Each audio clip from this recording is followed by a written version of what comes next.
Sige.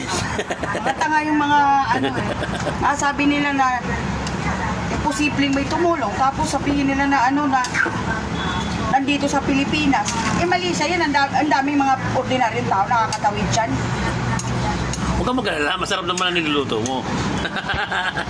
Nakaka-islet ako ng mga news Yan po ang mga balita. Tanga Tungkol sa...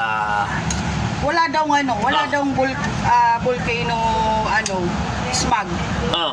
Kasi weather lang daw yan. Pollution. Wala pala. Pollution.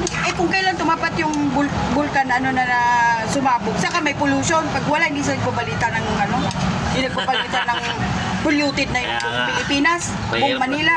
Mahirap na manood ng balita. Tanga. Kaya kumain na lang po tayo ng isang masarap na pork adobo with a great Joyce Page menu kung saan Papasarap ito. napakasarap at lalong sumasarap